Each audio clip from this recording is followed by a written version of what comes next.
Welcome to MB classes. Today మనము Telugu grammar క్లాసెస్కి సంబంధించి టుడే టాపిక్ ఈస్ జాతీయాలు. జాతీయాలకు మరో పేరు నుడికారాలని కూడా అంటారు.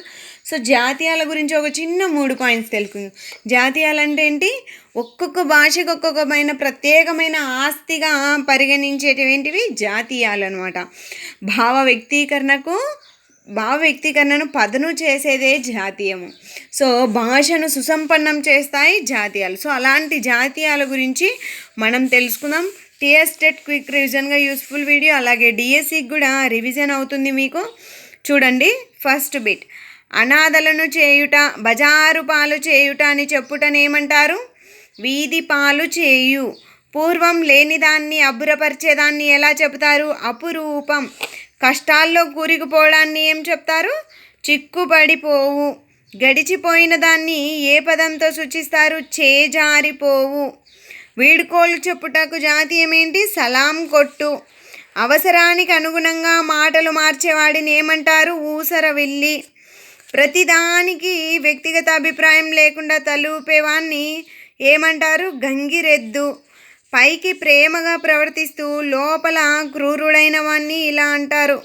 గోముఖ వ్యాఘ్రం. పైకి ప్రేమగా నటిస్తూ లోపల క్రూరుడైన వాణ్ణి గోముఖ వ్యాఘ్రం అంటారు.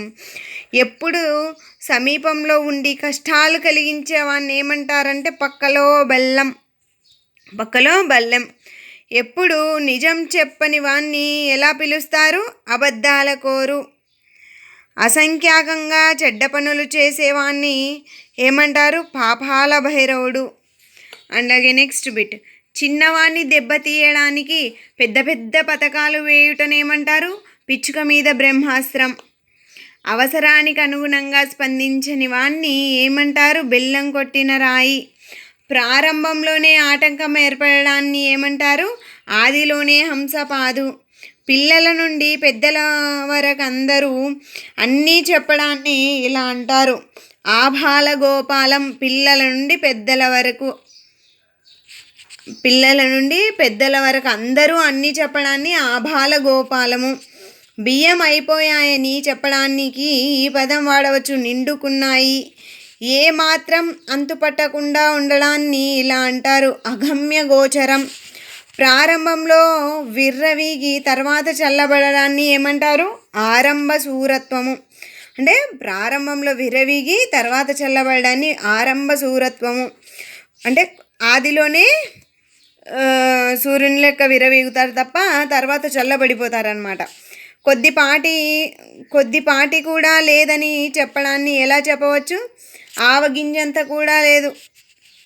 బాధల్లో చిక్కుకున్నవాడు ఇలా బాధపడుతుంటాడు. ఆలో లక్ష్మణ. బాధల్లో చిక్కుకున్నవాడు ఇలా బాధపడుతున్నాడంటారు. ఆలో లక్ష్మణ.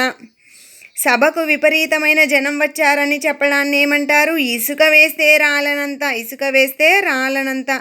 చేత కాకున్నా బీరాలు పోయేవాన్ని ఏమంటారు? ఉత్తర కుమారుడు. చేత కాకున్నా బీరాలు పోయేవాన్ని ఉత్తర కుమారుడు. ఏమీ దాచకుండా చెప్పగలగడాన్ని ఎలా పిలుస్తారు? ఏమీ దాచకుండా చెప్పగలగడాన్ని ఉన్నదిన్నట్లుగా ఏమంటారు? ఉన్నది ఉన్నట్లుగా.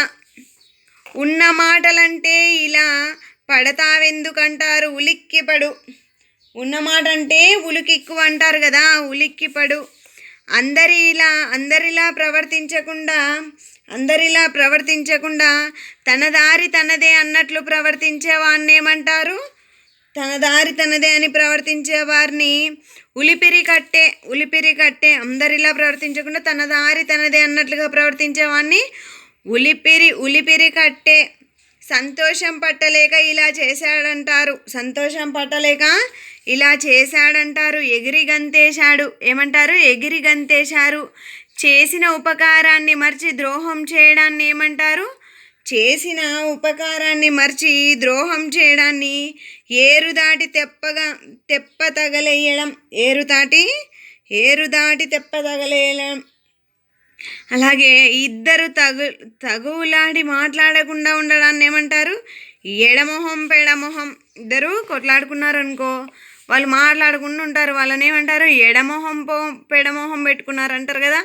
అలాగే నెక్స్ట్ వన్, పెళ్ళి చేసుకున్న వాడిని ఇలా అంటారు, ఒక ఇంటి వాడయ్యాడు. ఏమంటారు? ఒక ఇంటి వాడయ్యాడు. అలాగే నెక్స్ట్ వన్, చేసిన మేలు మరిచిన వాడిని ఇలా అంటారు, కృతజ్ఞుడు. చేసిన వేలు మరిచిన వాడిని కృతజ్ఞుడు. అసహనంగా ఏంటి? అసహనంగా ఏమీ తోచకుండా అటు ఇటు తిరిగే వ్యక్తిని ఇలా అంటారు, కాలుగాలిన పిల్లిలాగా తిరుగుతున్నావు అంటారు కదా. నెక్స్ట్ వన్, పిల్లల అల్లరిని ఈ గోల అంటారు. ఏమంటారు? పిల్లలరిని కాకి గోల. ఏమంటారు? కాకి గోల. అలాగే నెక్స్ట్ వన్, తల్లిదండ్రులకు పిల్లలపై గల ప్రేమను ఇలా అంటారు, కడుపు తీపి. తల్లిదండ్రులకు పిల్లలపై గల ప్రేమను ఏమంటారు? కడుపు తీపి. అలాగే అందరితో కలిసిమెలిసి ఉండడాన్ని ఇలా అంటారు, ఏమంటారు? కలుపుగోలుగా. అంతే కదా. అలాగే నెక్స్ట్ వన్, చెడ్డ పనులు పదే పదే చేస్తూ మానకుండా ఉండువాన్ని ఇలా అంటారు, కుక్క బుద్ధి. ఏమంటారు? కుక్క బుద్ధి. అండ్ నెక్స్ట్ బిట్, రహస్య ఒప్పందంగా జరిగి దుష్పరిణామాలకు దారి తీయడాన్ని ఇలా అంటారు, ఏమంటారు? కుంభకోణం. ఏమంటారు? కుంభకోణం. ఎస్. నెక్స్ట్ బిట్ చూడండి. నెక్స్ట్ బిట్, అతని కాని విషయం గురించి బాగా తెలుసు అని చెప్పడాన్ని ఇలా అంటారు, ఏమంటారు? కొట్టిన పిండి. కల్పించి చెప్పే విషయాన్ని ఇలా పిలుస్తారు. కల్పించి చెప్పే విషయాన్ని ఏమంటారు? కట్టు కథ అంటారు. ఒకరిపై ఒకరు పగతో ఉన్నారనడాన్ని ఏమంటారు? కత్తులు నూరుతున్నారని అంటారు. ఏమంటారు? ఒకరిపై ఒకరు పగతో ఉన్నారనడాన్ని ఏమంటారు? ఎలా నూరుతున్నారంటారు? కత్తులు నూరుతున్నారంటారు. శ్రమ లేకుండా పనులు చేసుకునేవాన్ని ఇలా కూర్చున్నాడంటారు, కాలుపై కాలేసుకొని కూర్చున్నాడంటారు. మీకు కనుక ఈ వీడియో నచ్చినట్లయితే please like, share and subscribe. మీకు నెక్స్ట్ మరిన్ని కావాలనుకుంటే ప్లీజ్ కామెంట్ సెక్షన్లో కామెంట్ చేయండి. పార్ట్ 2 రిలీజ్ చేస్తాను. Thank you for watching.